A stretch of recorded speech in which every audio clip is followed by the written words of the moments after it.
going. We're live, George. Cool. Cheers. Good evening, everyone. Hope we're doing well on this Monday evening.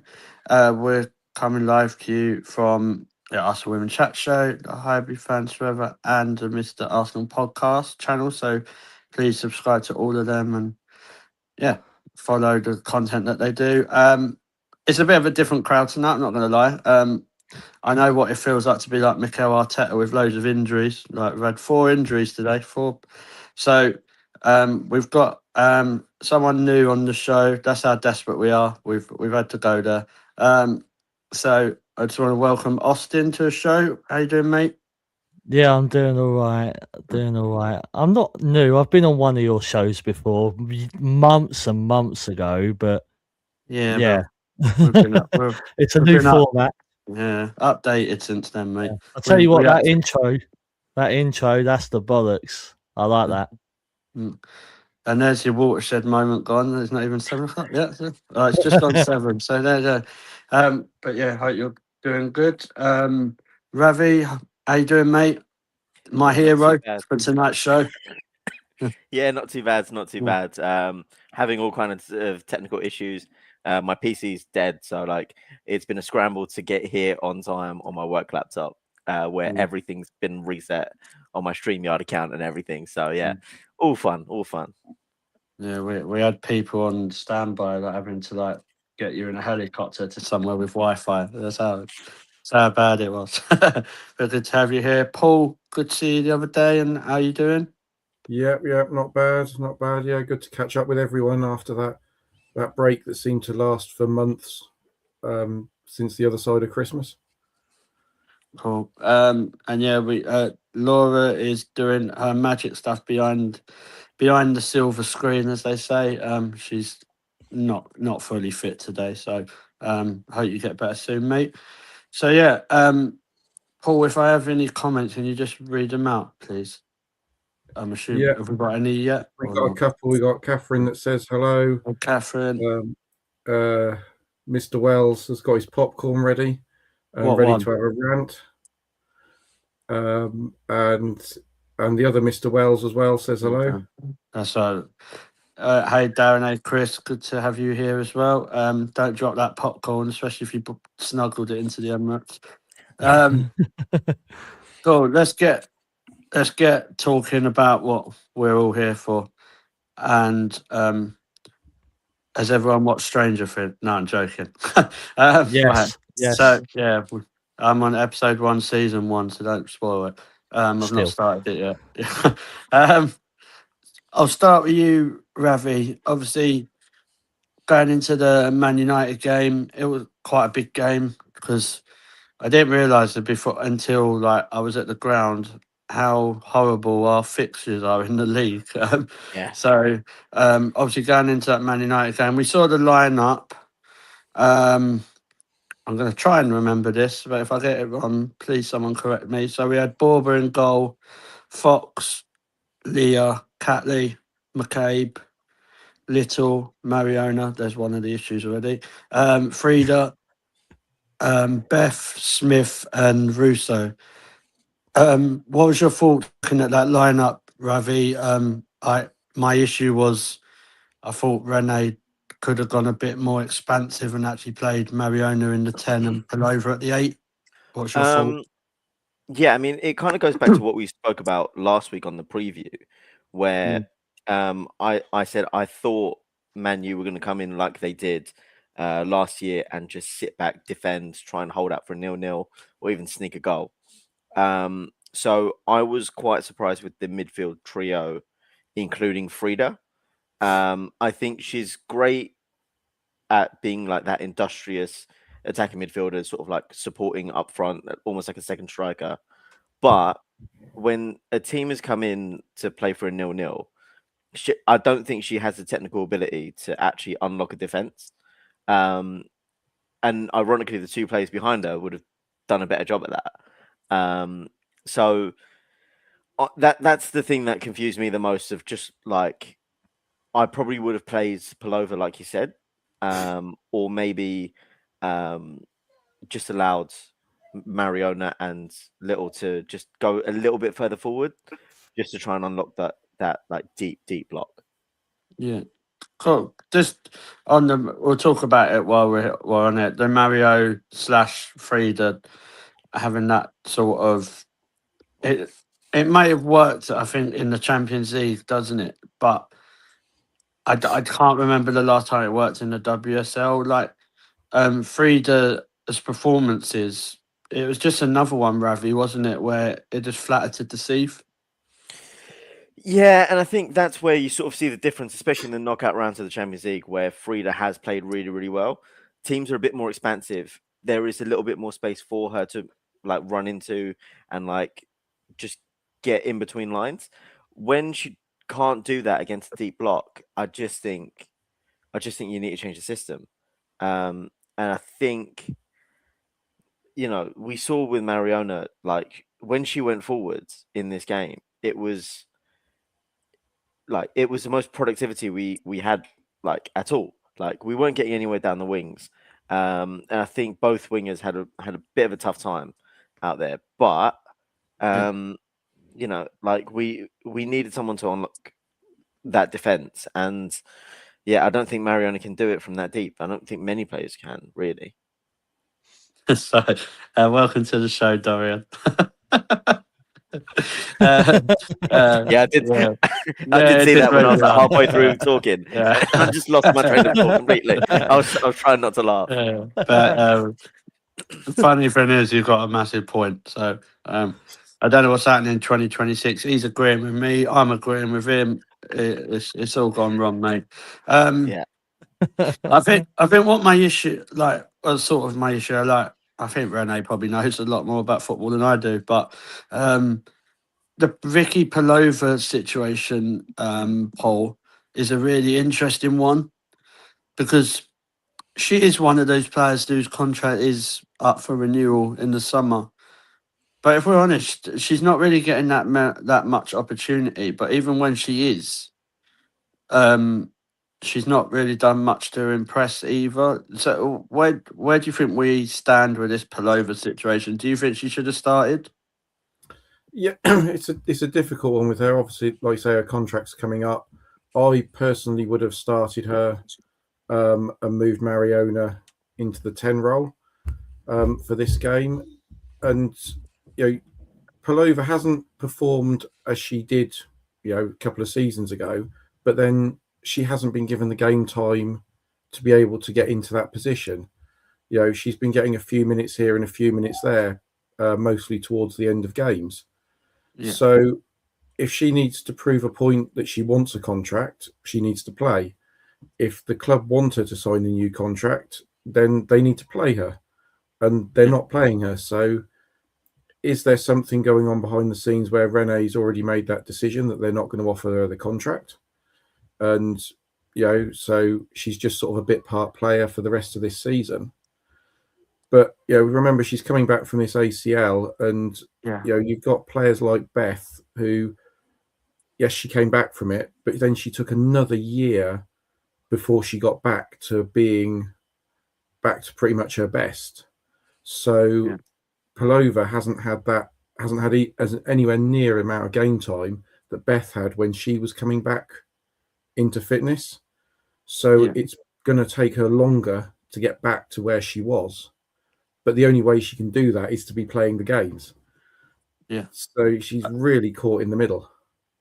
Yeah, it's a difficult one for me because, like we say, like I know Catherine said it in the chat, like Mariona's stats for the game on Saturday were probably quite good.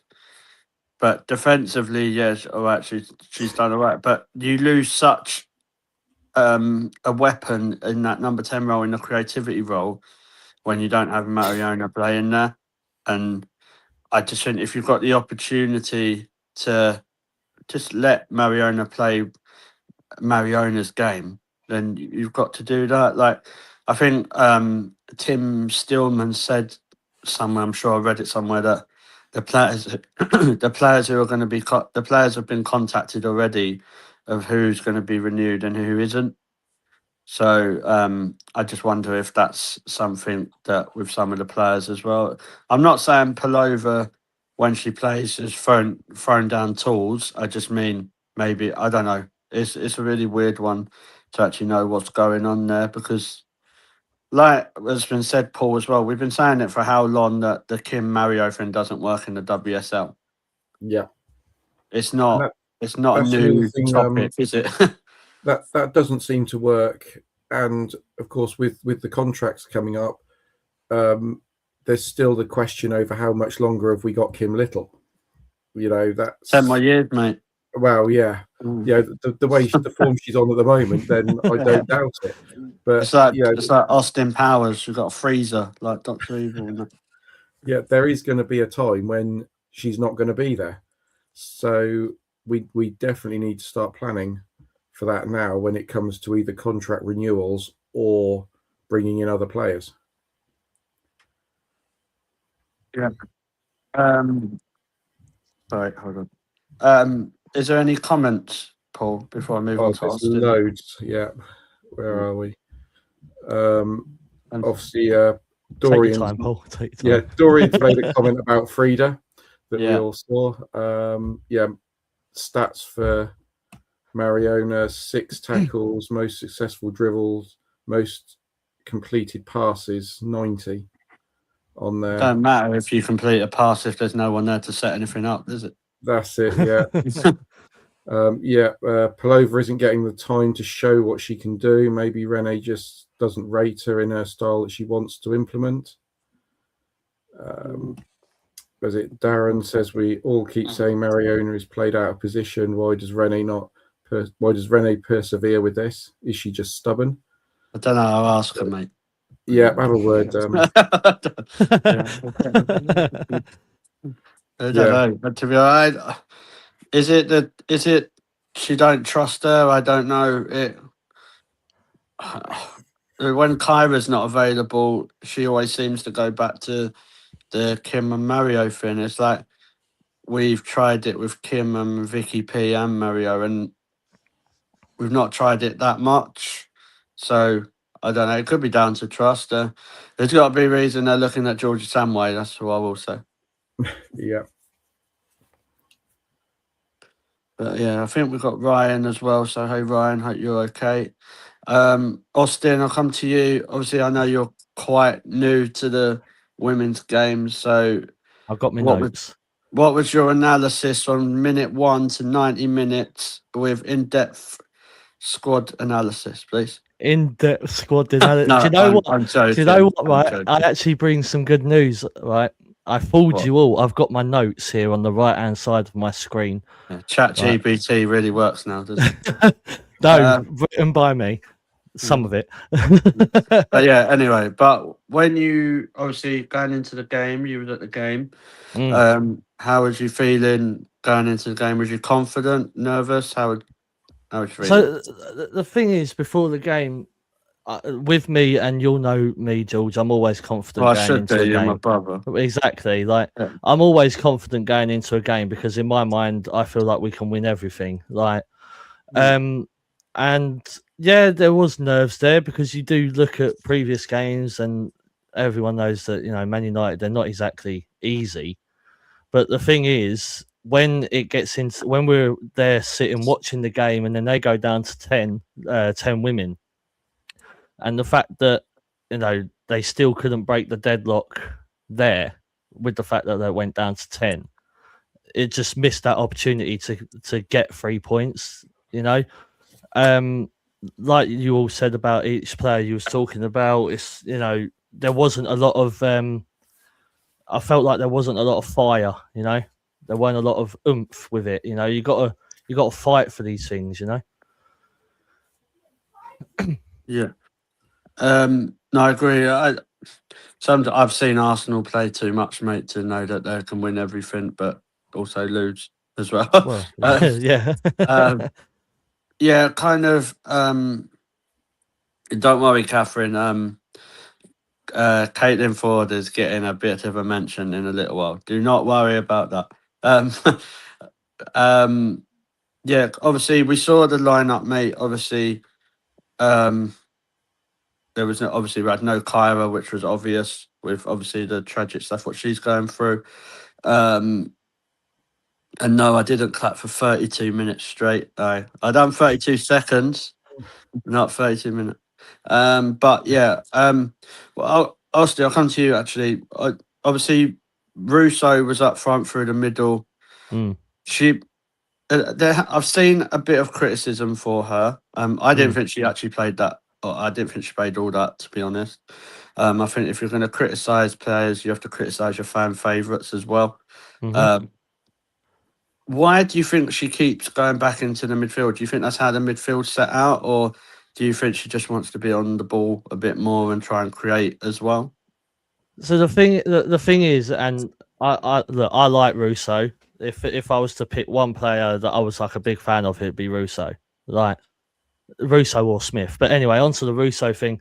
Going back into the midfield, like you said, I feel like it is a way of her just trying to get to the ball more and create those chances, because we see it at times where if the midfield are not creating any chances, or they're lacking that creation, then Russo's going to come back and try to do it herself. Yeah. And that's the whole point of being a team. Do you know what I mean? You have to, sometimes you might have to come out of your position to give that helping hand and create a chance that could possibly win you the game. Yeah, cool. Thank you. Ravi, I'll come to you. Have I spoke about any of the points that you wanted to speak about yet? Well, I mean, I think everyone's got pretty similar points about this game. I think I just want to focus on the just seeming lack of urgency that we had in this game. Like it felt really weird to me that this was a real opportunity to cement ourselves as third place. And that's not where we want to be. We want to be first. It's looking very unlikely being 10 points behind Man City now. It's looking very unlikely being, 6 points behind Chelsea at this, or 4 points behind Chelsea, I think now. We had a good opportunity to get some distance between us and United and us and Tottenham, because worst case scenario, even worse than us getting Champions League is if them lot get Champions League, which God forbid doesn't happen. Embarrassing. So we had a real opportunity today, and what was it? The red card for them came in the 65th minute. Is that right? Yeah. Around that time. Around that time. Yeah. So we had just under half an hour to really put them under the cosh, and there wasn't any urgency to do that. It was almost like we were playing for the draw, and fine, they were time wasting a lot, but we should have taken that initiative and been like, hold on, if they're time wasting this much, they're so scared to lose, we need to actually really press forward for this. Yeah, I think in the second half, after the red card, we it felt like we were trying to push forward, but we had some chances. But I just go back to what I've said before, Ravi. The lack of creativity and the lack of us being clinical is criminal for me. In the WSL, that is not defendable. It's not. I'll go to her. We brought you look at the bench and you think, oh yeah, we're going to bring some players on to help us change the game. Who do we bring on? I'll talk about a positive. Smilla Holmenberg. If I've probably butchered that, but sorry, I'm not Swedish. Yeah. I thought she was really, really positive, and to be honest, I thought she was really, really good at her age and making her debut against Man United in a big stadium. Obviously, Man United don't know what that's like because they play in Wigan, but I thought she done really, really well. And then you go to the complete opposite. We brought on Stina Blackstenius, who she's only really good when it comes into a specific game for me. And that Darren's probably throwing stuff across the room now, but Darren's having a hissy fit now. But that game was set up for Stina, for someone to feed her to get that goal, and then we win the game. It didn't happen. But the one I do have a problem with is a certain Caitlin Ford. It is absolute. Now you're getting a rant. You'll probably see this on TikTok later. George's rant. Yeah, we've got Caitlin Ford, who's a winger that plays for Australia international team and plays for the Champions of Europe, who's a winger. And let me just remind people who are wingers are meant to be involved in goal involvement. Caitlin Ford has had one goal involvement this season, and that was a deflected shot. That is absolutely criminal for me. It is pointless. If someone's looking there already to say, I'm out of it, it is Caitlin Ford. Like, because she just I just don't see what she offers. Yeah. That might be a bit harsh, but I think it's really weird that there's been such a big drop off with Caitlin. I think, she's been maybe to a point she's been unlucky with some of her dribbling not going her way. I think more than anything else, defenders have figured out how to defend against her. And she doesn't have a plan B. It's always the sort of like twist, turn, and then go on the outside. I just think fullbacks have figured it out. And she's finding it really difficult to adapt to it. And yeah, she's not had a good season, and it's just it just feels something feels very off about it. Maybe switch it to the other wing when she's not having a good time, or just try and do something that can help her out. But it's just whatever she's doing is not working. Chloe Kelly's had one leg and done more. I don't know. But then to a point, how could you go with Russo being more of a false nine, and then having Mead and Blackstenius on the wings to really put some direct pace in behind? Maybe you could do that. It's worth trying something different, isn't it? It's worth trying something different. But then, if you look at the substitutions that we made, it's all for changes. It's a winger for a winger. It's an attacking midfielder for a striker.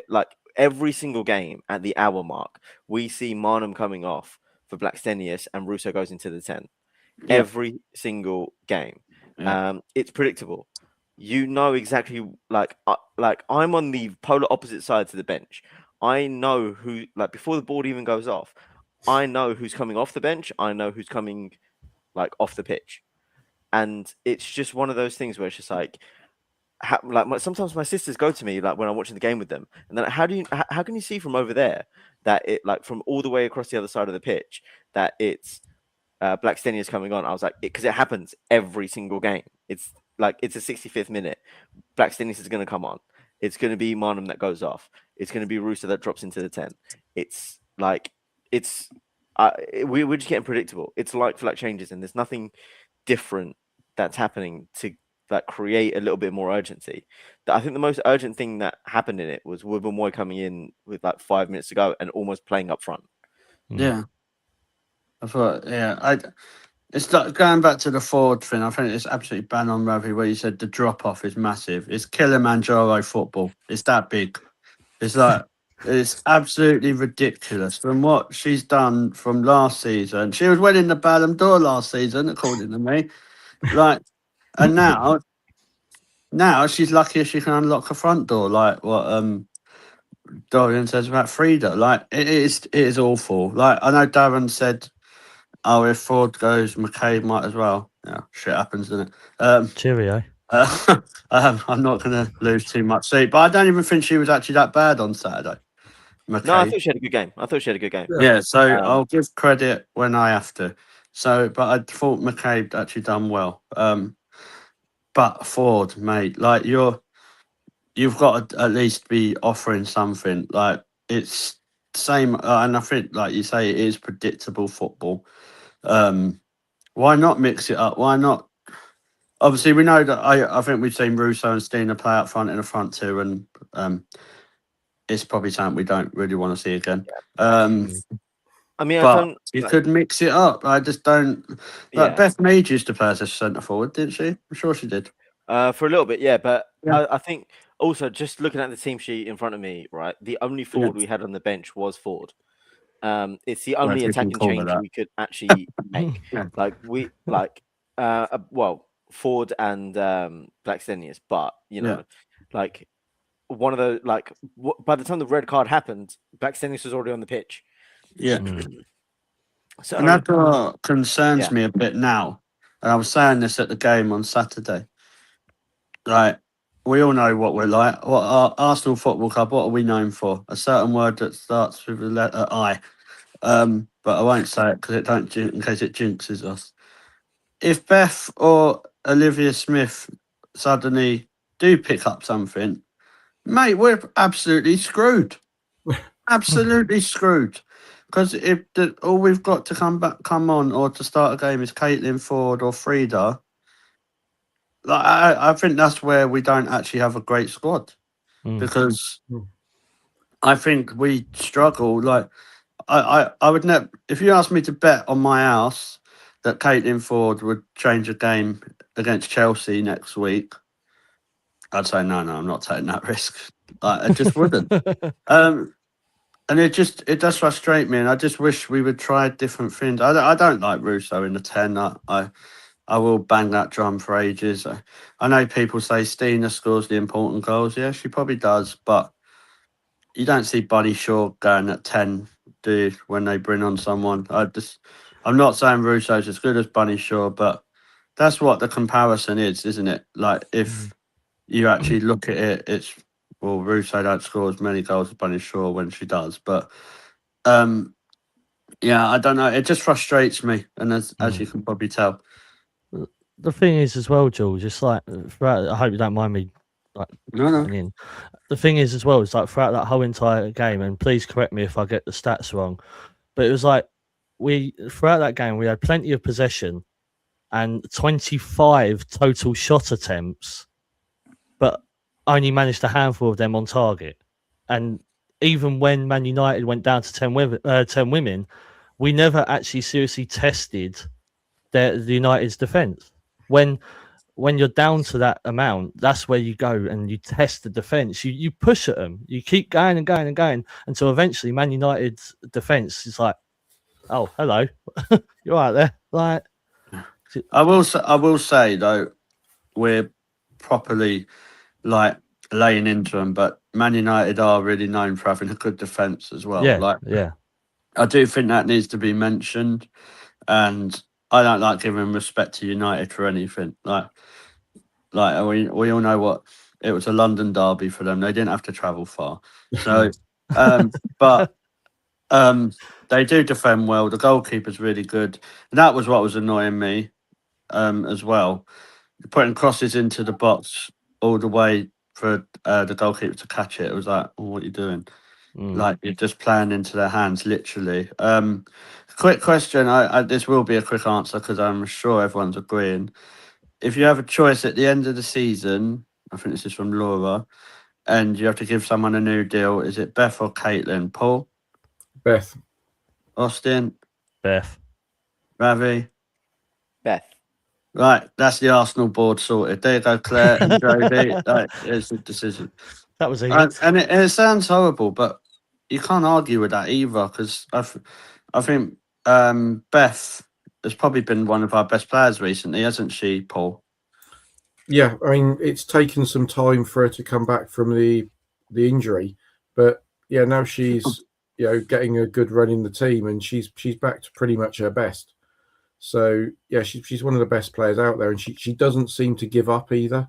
A lot of them, you look at their body language, and when they've had a few goes, it's got to sort of that 55, 60-minute mark, and it's almost like, well, it's still 0-0.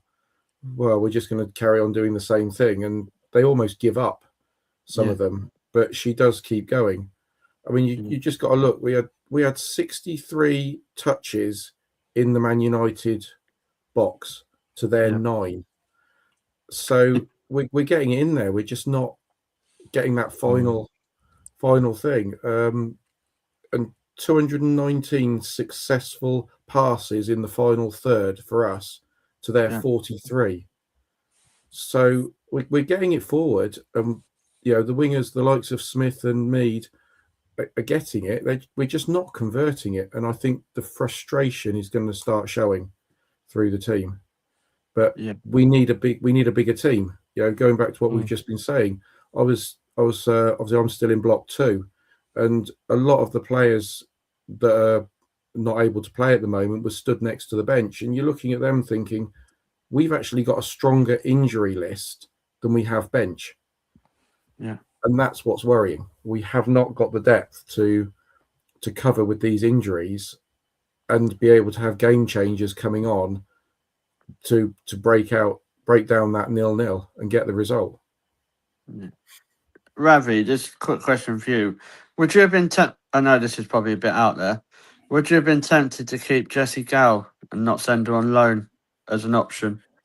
No, I probably would have sent her out on loan. I think at this point, like, game time is more important than like being a sort of like last resort.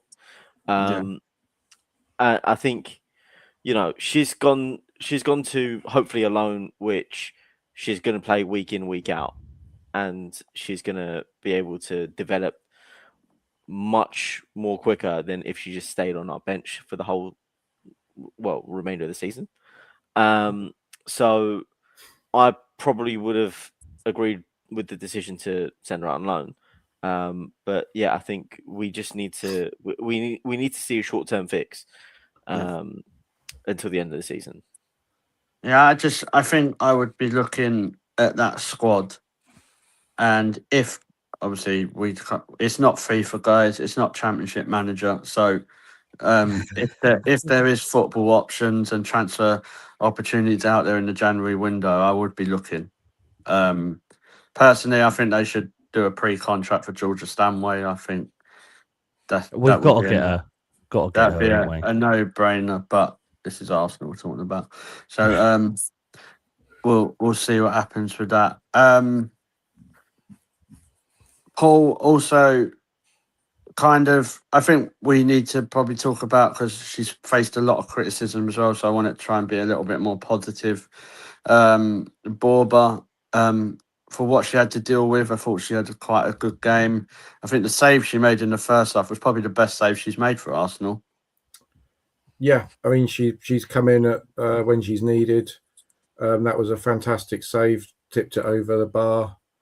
Obviously didn't have very much to do during that game, but so when she was called on, she was there. And she's come into us this season as a number 2 goalkeeper, not getting much game time, obviously in the first few months with Daphne being there, and on the form that Daphne was on last season, even with an injury, you're not going to displace her. So sitting on the bench again can be a bit frustrating, but she's come straight in. Not been perfect in the first couple of games, a little bit rusty, but yeah, I thought she, for what she had to do, she did the job on Saturday.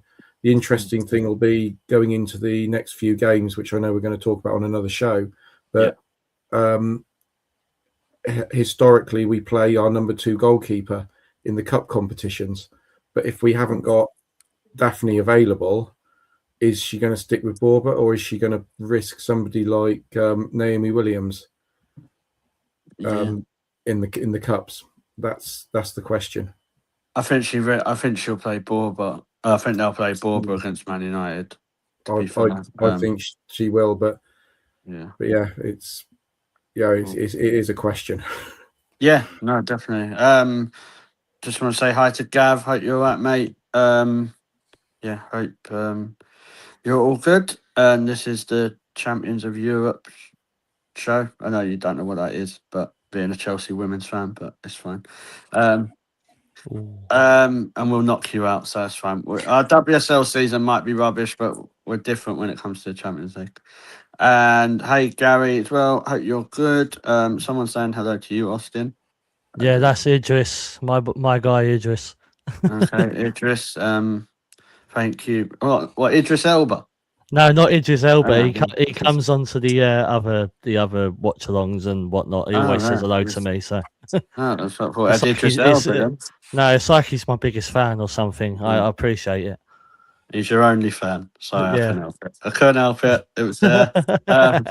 But no, Ravi, a few people have been talking about Kelly Smith in the chat and what she's doing with the squad.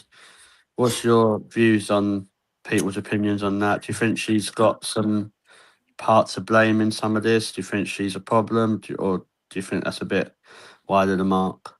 I think it's a bit wide of the mark. I think we've seen it across different levels of football. Like elite players often don't make elite coaches. Like what's that old thing with Thierry Henry coaching in the MLS, and he was telling his players to like do something, and to which all of them looked at him and went, "We're not Thierry Henry, and we can't do that." And like it's not, it's not Russo's fault that she's not Kelly Smith. And like I think Russo's game is completely different to the game that Smith played anyway. Russo tries to do a little bit of everything. She's got a bit of the like Harry Kane about her, where she's trying to drop deep, she's trying to do everything, she's trying to be an all-in-one forward, when a lot of the time we don't need that. Like we have little Mariona behind her to make all those passes and like be creative. We need someone to put the ball in the back of the net. We need a Bunny Shaw. We need like someone of that ilk that can actually consistently just throttle a defense and be like, well, it doesn't matter if you sit 10 people behind the ball, I will smash it in from 20 yards out. Do you think Russo could do that though? She had the right players I think she around can. her. Like, Yeah. I don't think she can't do it. I just No. think it's not an intuitive thing for her to do. Yeah. It's very much a sort of like, she kind of wants to work it out wide. She wants to get, she wants to have a little like deft touch in the 6-yard box to score. I just think our wingers as well, they're not crossing specialists. They're not creative wingers. They're goal scoring wingers. And if the thing is for Russo to drop deep so that Frida and the wingers can go forwards, that's the directive that they're getting. And I just, whether it's right or wrong, or whether that's the plan or what's happening, I'm not too sure. But I think it'd be wide of the mark to blame Kelly Smith for the for the lack of like cutting edge that we've got. I think it's a system thing. Could do with her playing, to be honest. Yeah, well, but yeah, I just think like you put Leslie Russo, who's your best striker at the club, in the number 9 role, where she scored loads and loads of goals. You can't argue with the goals that she scored. I know people say that Stina Blackstenius has scored bigger goals, and maybe she has, but she hasn't consistently scored the amount of goals that Leslie Russo has for Man United or Arsenal or England. So, and before anyone says, I know she's Swedish, and in the Amy all over again. But what I mean, I do think on a whole that Leslie Russo is the number 9 striker for Arsenal. But I think she needs to have people around her. Like if we had people that crossed the ball into the box, then maybe Russo would be a bit more attacking. But it reminds me a bit what she does is what Kane used to do. Yeah. When he would play for England, like he'd go back in midfield, and everyone would say, "Oh, what's he doing going into midfield?" Because he had to. He does the same thing for Bayern Munich. Yeah, and I feel like that's what the problem that Russo's coming up against. Because at the end of the day, like, look how many goals she scored. She was the joint top goal scorer in the WSL. I know people say Bunny Shaw was out for 2-3 months, whatever. Fine, but she was still out. But Russo still scored those goals. So I just think she just needs to. They need to play to Leslie Russo's strengths, and I don't think we do. Yeah, but is that because we don't have the players? Probably more than actually the system. I think it's more like you said. We have goal scoring wingers. We don't have creative wingers. Yeah, and arguably our most creative player is too far deep to find Alessia Russo. And is it a coincidence that Russo's goals have dried up where Mariona has dropped further deeper? I don't think it's coincidence. I think it's an effect of what of how we're playing now. And I think if you are going to really commit to playing Mariona in the 8, you need to change from a 4-2-3-1 to a 4-3-3 with a holding midfielder to just allow like Mariona to do whatever she needs to do. Just get her further forward. Yeah, no, I agree. Cool. We'll quickly go round and get Paul. Who was your player of the match? I actually think Leah Williamson had a fantastic game. I was watching her quite a bit, and she was getting those long balls forward that I think we have missed in the first few months of the season. And how she gets that accuracy every time is just amazing. Problem is we just can't finish it off afterwards. Yeah, I thought actually I did think Leah. I was saying to Dorian, I thought Leah Williamson played really, really well, and it was nice to see her playing like that again. At one stage, I thought she was playing in like the 10 role when we were trying to score, and it was a weird situation. She was playing there. Kimmy Little had a shot from outside the box, which she was unlucky on. But the usual suspects still couldn't create nothing. Austin, who's your player of the match? I was going to wind you up and say Frida, but no. No, I said player of the match, not waste of time of the match. No, I have to agree. I have to agree with Paul. It was Leah. She actually looked like she wanted to be there. Really. Cool. Ravi? Leah would have been like for all the reasons that the guys have said, but I'll give it to Katie McCabe. I really thought you was going to wind me up and say Caitlin Ford then. No, I was going to mate. that would have been my last podcast. But yeah, I mean, I think solely for the fact that I think she had a good game. I think what really went a little bit under the radar was how she defended Mallard, because Mallard's given us a torrid time in previous games. Like she's done very well against us historically, and this time she was out wide rather than leading the attack. And I think, she's rapid, she's strong, she's a great finisher. Didn't really have much of a say in the game, and I think Russo did a really good. Not Russo. McCabe did a really good job in keeping her sort of like on a basically just like keeping her under the radar. Yeah, no, I agree. I've called Katie McCabe out for a lot this season, but I thought on Saturday, Credit where credit's due. Yeah, it was one of her better games, and I think the last couple of games she's kind of stepped up a bit, if I'm honest. So you, like we always say on the show, we do criticise the players probably sometimes a bit too much, but when it's deserved, it's there. But it doesn't matter if it's your fan favourites or your Twitter favourites. If you've had a bad game, you've had a bad game, and you're going to get called out for that. Just a couple of comments in the chat. I think I don't know if James has been woke up or something. He's just been fed. No, but yeah. He's just been fed. He's a bit hangry. Should have fed him earlier. People saying that Daphne will have to fight for a spot. No, not happening, mate. Daphne is well better than Borba, and that's not a disrespect to Borba, but the levels, mate. That's like the levels there is like Harvester and Weatherspoons. It's big difference. And what other comments have we got towards the end, Paul? Because there's about loads there. Not going to ask you to read all them. Yeah, loads between Dorian, James, and Darren. That's a conversation you don't want to be in the middle of. Yeah. Been there. Dorian says Mariona doesn't fit into a 4-4-2. No, but 4-4-2 is like 1945 football, isn't it?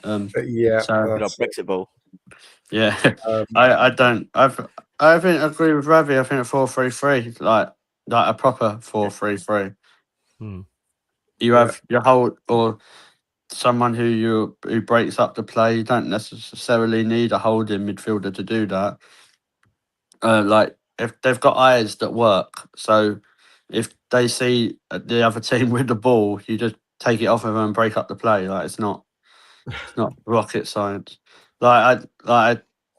My only comparison I can say is to the men. Like when I watch Zubimendi, he's not a proper defensive midfielder. He's just there. He breaks up the play, and you go from there. And then if you had Mariona there, then you got to play a proper number 10. So, which I don't know. I just don't like Mario in the 8. I prefer number 10. But yeah. What? Is there any other comments? Laura's just asked, is it something to be concerned about the fact Arsenal have had to trigger Mariona's 1-year contract clause? And also that apparently Katie watches the show. Yeah, hopefully we'll get her on soon. Probably. Yeah. We'll have to do a later show because she'll break the 7 p.m. swearing thing as well, probably. I didn't know about that, so I do apologise. Yeah, Fuck, that's fine. fuck. There you go. But there's Laura. But Laura's allowed to do it because no one really understands her when she's got a cold. So with that Scottish accent, so especially if James says it well. But I will move on from that game. I want to talk about Renee's before we end the show. Renee's new deal, obviously. Ravi, she's got the new deal, which I think goes to 2020. I think it's a 3-year deal. Yeah, so 3-year deal. My maths ain't 2029. There you go. Yeah. Get the countdown start now. 3. 2 big obviously, ones and 5 little ones. Yeah. Obviously, the Arsenal board have given Renee the deal just to really piss off half of the Arsenal fan base that don't want her there. Obviously, that's the reason that's happened. What's your views? Are you happy with that? Do you think now she has the opportunity to actually be backed as a manager? Yeah. I think she's got a lot of credit in the bank for winning the Champions League. And to be fair, rightly so. We were not going to win it under Jonas. That was clear and obvious to almost everyone.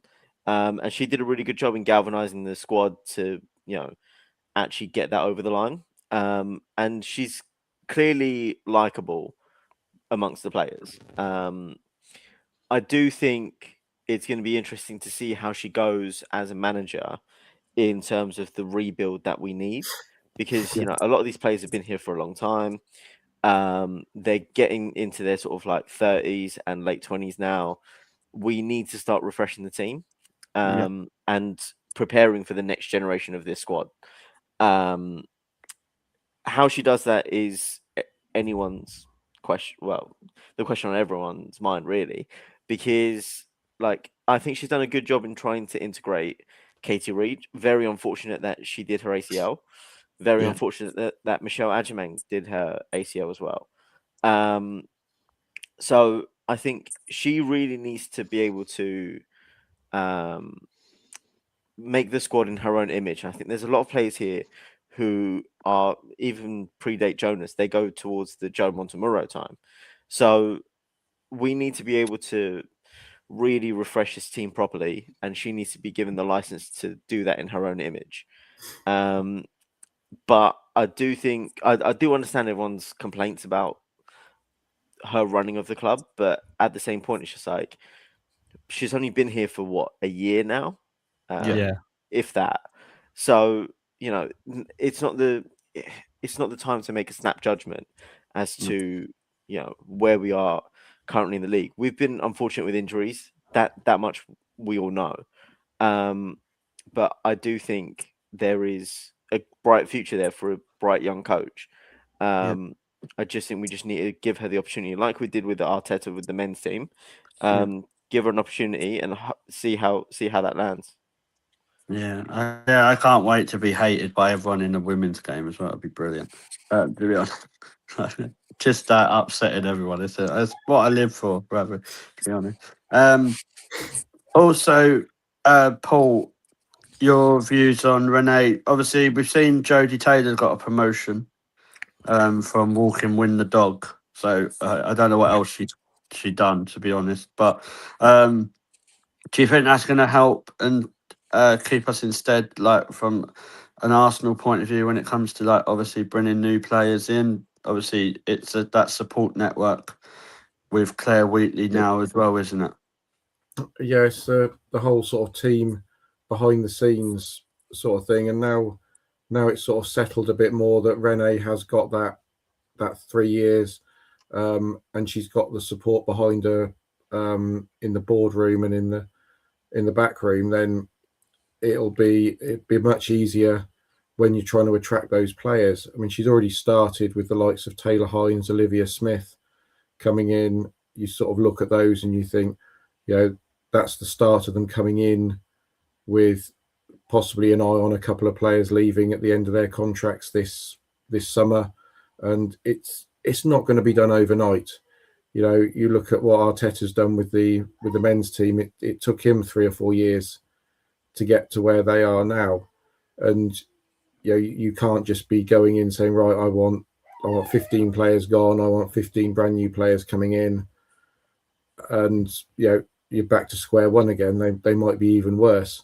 So I think now's the time that she can start looking at. She started the process. She started to put her stamp on the team and what sort of player she's looking for. I think it's obvious with Jenna going out on loan to Villa that Jenna wasn't a Renee signing. I think that was done before. That was possibly a Jonas sort of signing, even though he'd gone when she was finally signed. And I don't think Renee really rates her or has a place for her in her squad. So, that's why we've seen her go. And now, let's say she's got the long term. She's got the 3 years. She's got Jodie up there behind her as well, and she can really sort of make a go of it. And 3 years, that's 3 more Champions Leagues, isn't it? Yeah, I'm glad you said that. So Darren is in reply to you. What that could take a few years. What do you say about Renee then? I think she deserves a bit more than that.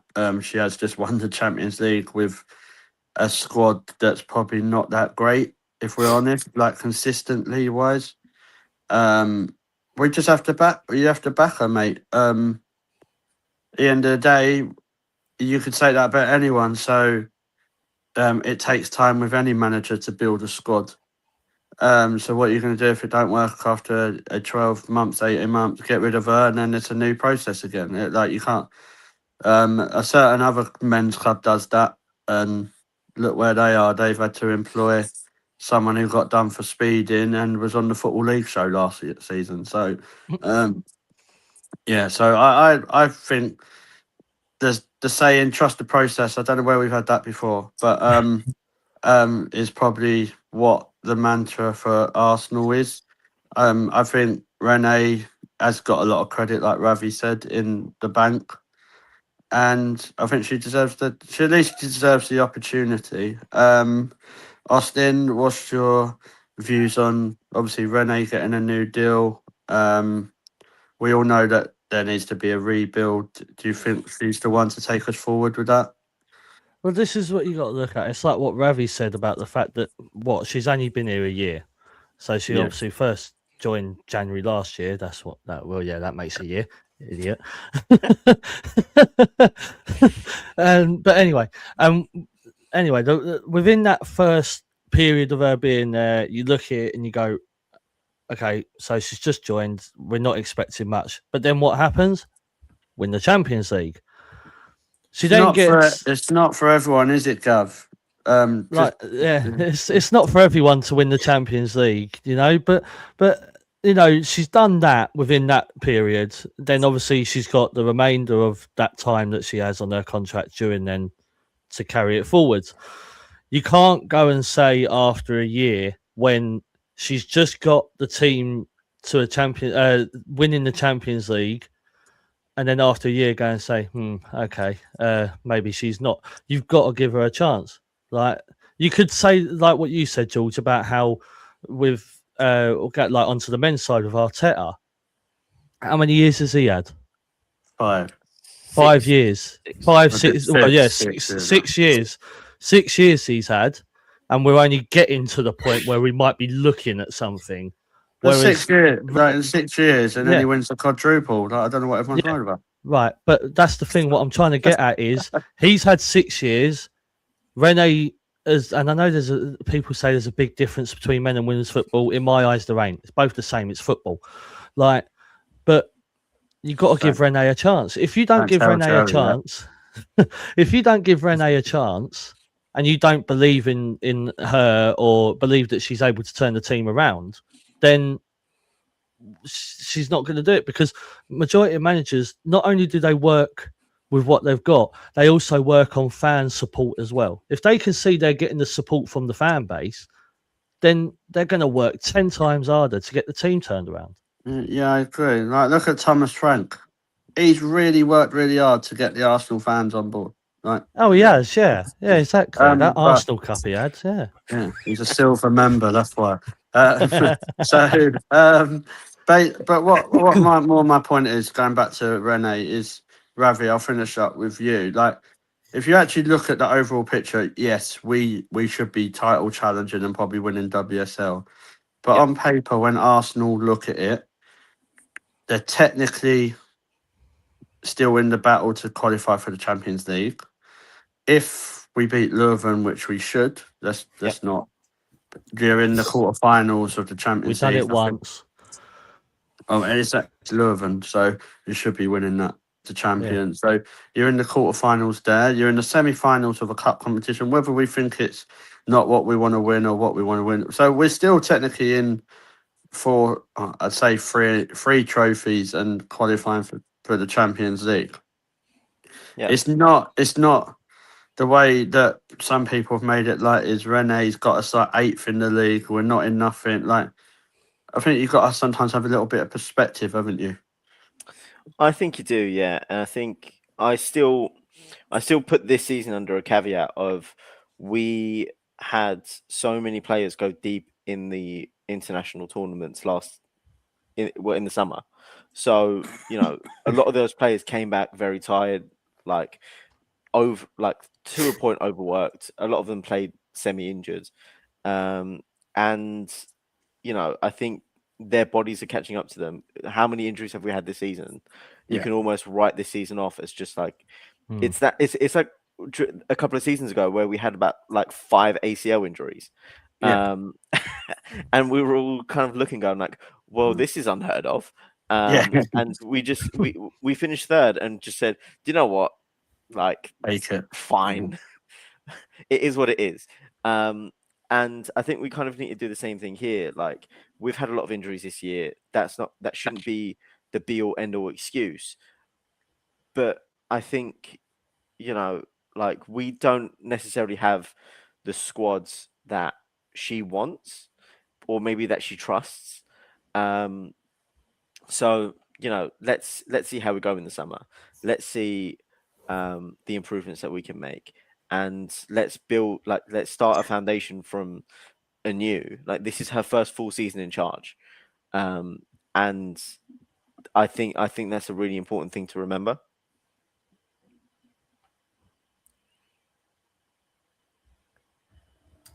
I don't know if it's disappeared or not. I think he's disappeared. Right. There he is. There he is. Sorry about that. Someone called me. So, It's switch wings. There he is. Yeah. Someone called me. So I think, like you were saying, Ravi, I think like this season it's going to be after a write off again. But I think from next season, that's when you say, right, this is the start of the project to rebuild and go from there. Like, you can't, from after this season, that's when the excuses stop. I'm saying from Arsenal Football Club, not just from Rene. Yeah, I mean, I think the thing you've got to remember though is the pedigree that Arsenal have in the women's game. finishing third is an absolute minimum. We should not be finishing below that. Like, Champions League football is a must for this club, and especially if we want to convince players like Stanway to come in the summer. She's what, 27. She's not going to join a team that's not in the Champions League. No. And if we are going to be serious about like rebuilding and even potentially seeing her as a successor to Kim Little, you know, you need to look at that and be like, we have to finish in the Champions League places to convince her to join at the very minimum, and then start your succession planning then. Yeah, no, I agree. Cool. We'll end the show there in case I get another call from hierarchy. Just want to say thank you for all the comments in the show. It's been brilliant. All your views are really welcome and welcome. We don't always all agree. Probably most of the time we don't agree, to be honest. But but it's always appreciated. I just want to say thank you to my guests, Austin. Thank you for coming on. Brilliant as always. You're very welcome. When you're doing your shows. Yeah, keep it up, and I'm sure you'll see Austin again. You're at Meadow Park on Sunday, aren't you? So I am, if I can get the ticket back, because it's just deleted itself off my bloody emails. there you go. Then your deleted items, you'll be fine. Darren, help. Yeah. Or don't. Oh, that's a show. So yeah, we'll see you Sunday. Ravi, thank you as always. Absolutely brilliant to have your views and stuff. Brilliant. Thanks for having me on. Cool. You managed to sort all the technical stuff out though. The piece is going to have to like be a whole day's job. That's my evening for today. I've been there, done that, mate. Don't worry. Yeah. Cool. And then Paul, thanks for your help as well. Like with the stats and helping with the show. Yeah, no worries. Always a pleasure to help out. Cool. And then thank you to Laura from behind the scenes, apart from a fuck. We need to have that on a little like soundboard and just press it. Yeah, I thought my voiceover went really bad then. Austin can sort out the soundboard for us. He loves a soundboard. No, not with it. No, he blasts it in everyone's ears. I'm not having that. I'll end up playing pinball because I'll be blind and deaf. So, yeah. So basically, thank you to everyone. We'll be back actually on Friday because we're going to preview. Who we got? Aston Villa. So we'll preview Aston Villa. So hopefully there'll be a couple more people that are back from illnesses, and you might have Angry James on. That's what I'm going to call him. Not angry Ginge or Angry Kid, Angry James. So and so yeah, and then we'll have watch-alongs obviously over the weekend. So please remember, subscribe to all the channels that are mentioned on here, and we'll see you soon. Take care. Good night.